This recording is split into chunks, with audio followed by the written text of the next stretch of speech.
In the golden age of Hollywood, few stars burned as brightly, or as briefly, as Sal Mineo.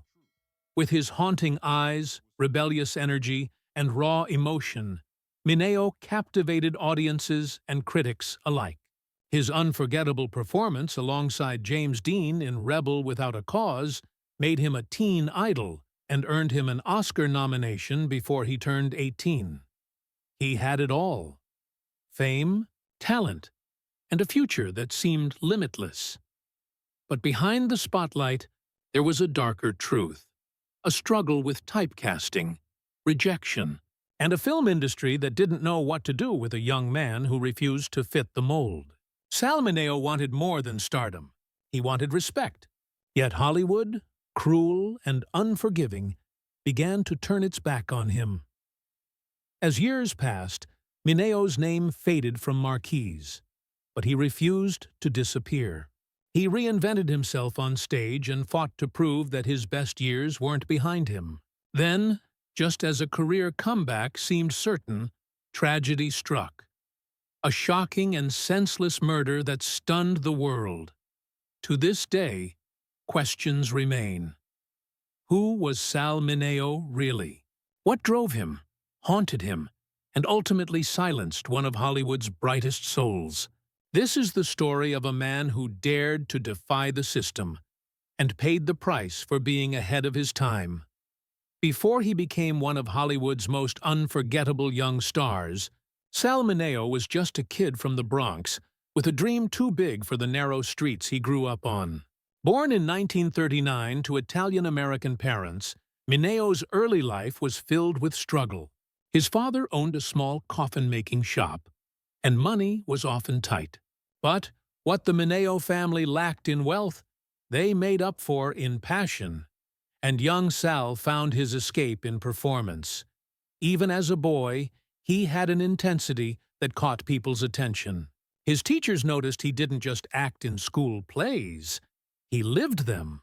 That same fire drove him to the New York stage, where he started landing small roles on Broadway, before most kids his age had even finished high school. Then came his big break, a chance to audition for a major Hollywood production. At just 15, Sal Mineo landed the role that would change everything. Plato in Rebel Without a Cause, 1955. Acting alongside James Dean and Natalie Wood, Sal didn't just hold his own, he stole scenes. His portrayal of a sensitive, troubled teenager resonated deeply with a generation struggling to find its voice in post-war America. The film was a sensation. Critics hailed Mineo as the next big thing, and he became a symbol of youthful vulnerability and rebellion. Overnight, he went from a kid in the Bronx to an Oscar-nominated star. But fame, as he would soon learn, came with its own traps. Hollywood adored him for a while. Studios saw his soft features and emotional range, and soon he was being typecast as the sensitive boy, or the misunderstood youth. Sal wanted more. He wanted to prove he could play a man, a soldier, a villain, not just another teenage heartthrob. But in the 1950s, Hollywood wasn't kind to those who didn't fit into neat boxes. For Mineo, who was complex, emotional, and fiercely independent, that became both his gift and his curse. He tried to push boundaries with films like Exodus, 1960, which earned him a second Academy Award nomination, but the offers soon began to dry up. Directors didn't know where to place him. The roles that had once come effortlessly were now going to younger faces. Still, Sal refused to give up. He returned to theater, working tirelessly to rebuild his career. On stage, he found freedom, a place where his raw energy and emotional honesty were appreciated again. He directed plays, took on challenging roles, and proved he was more than a teen idol. By the early 1970s, the tide seemed to be turning. He was finally landing serious roles again and gaining respect in Hollywood circles. Friends said he was happier, healthier, and more hopeful than he had been in years. But behind that renewed confidence, a shadow lingered. a sense that time was running out, and that fame had a cruel way of giving and taking in the same breath. Sal Mineo had fought his way back into the spotlight. He had survived the industry's brutal cycles. What he didn't know was that his greatest battle, and his most tragic moment, was yet to come. By the early 1960s, Sal Mineo was living what many young actors could only dream of: red carpets, photo shoots, and adoring fans who called him the next James Dean. But beneath the glitter of Hollywood, cracks were beginning to show. Fame, which had once lifted him to the stars, was now slowly suffocating him. Sal wasn't just an actor, he was an artist. He wanted roles with meaning, complexity, and truth. But after Rebel Without a Cause and Exodus, producers didn't seem to know what to do with him. The studio system had a cruel rule. Once you were branded as a type, it was almost impossible to break free. To them, Sal was still the sad, lonely kid from Rebel. And for someone who had once been called a prodigy, that label became a cage. He was offered roles that lacked depth: juvenile delinquents, nervous teens, or small supporting parts. Each time he turned one down, the calls became fewer. By the mid-1960s, Hollywood had found a new generation of stars, and Sal Mineo's phone had gone quiet. But he wasn't the type to sit still and fade away. He took control of his destiny, turning his focus to theater, where he found both freedom and respect. On Broadway, Mineo directed and performed in edgy, thought-provoking plays that Hollywood wouldn't touch. One of his most daring efforts was Fortune and Men's Eyes, a raw and emotional drama about life behind bars. Critics praised his courage, but others whispered that he was taking too many risks. Hollywood, still steeped in conservative values, didn't like actors who challenged its image. To many insiders, Sal's choices, bold, unapologetic, and unfiltered, made him difficult. His once glittering career dimmed. He faced financial troubles and emotional isolation. The fame that had once seemed endless had evaporated almost overnight, but Mineo refused to surrender. He reinvented himself in television, appearing in guest roles that reminded audiences of his undeniable talent. Slowly, he began to rebuild his reputation. Those who worked with him during this time said he was humble, warm, and filled with creative energy.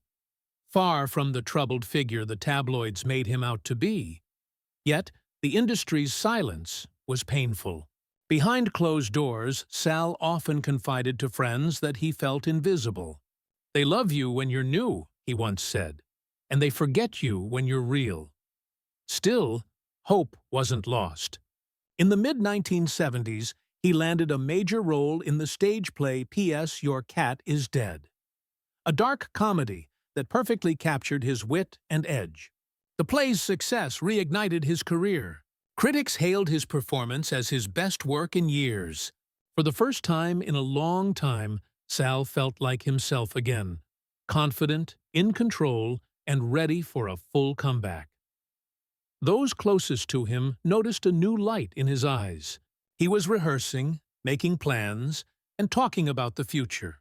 The boy from the Bronx, who had conquered Hollywood, was about to rise again. But fate, as always, had other plans. Just as Sal Mineo was preparing for his grand return, an act of senseless violence would end his story far too soon, leaving fans and friends stunned, and Hollywood haunted by what might have been. It was the evening of February 12, 1976, a cool, quiet night in West Hollywood. The neighborhood was calm, the streetlights dim, and Sal Mineo was returning home after a long day of rehearsals for his new play, P.S. Your Cat is Dead. The production was going well. Audiences loved him, critics were praising his performance, and Sal finally felt like he was stepping back into the light he'd fought so hard to reclaim. But that night would change everything. Around 9:30 p.m., Sal parked his small blue car just steps from his apartment on Holloway Drive. He carried his scripts and costume pieces, props from the show he was proud to be part of. He was just a few feet from his front door when a shadow emerged from the darkness. Neighbors would later recall hearing a single sharp cry.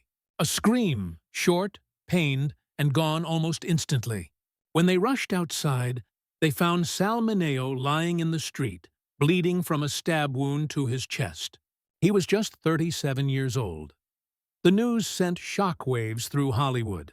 How could someone so full of life, so close to a comeback, be gone in an instant? The police launched an investigation, but early leads went nowhere.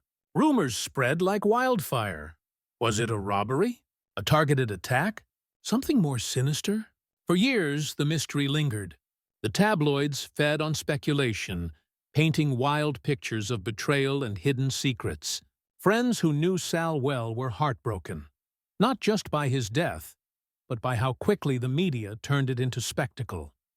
The truth, when it finally surfaced, was both tragic and senseless. In 1979, 3 years after Sal's murder, a man named Lionel Ray Williams, a young pizza delivery driver, was arrested and convicted for the killing. Authorities said it was a random robbery gone wrong. There was no grand conspiracy, no revenge plot, just an ordinary act of violence that stole an extraordinary life. Yet, for those who loved him, the explanation brought little peace. How could a man who had survived fame, failure, and Hollywood's rejection be taken by something so meaningless? Friends like Jill Haworth and Don Johnson, who had worked with him closely, remembered those final weeks as some of Sal's happiest. He had been talking about new film offers, reconnecting with old colleagues, and even planning to direct his own movie. Life had been opening up again. His death left behind a void not just in Hollywood, but in the hearts of everyone who had ever believed in him. The boy who once symbolized hope and rebellion in Rebel Without a Cause had become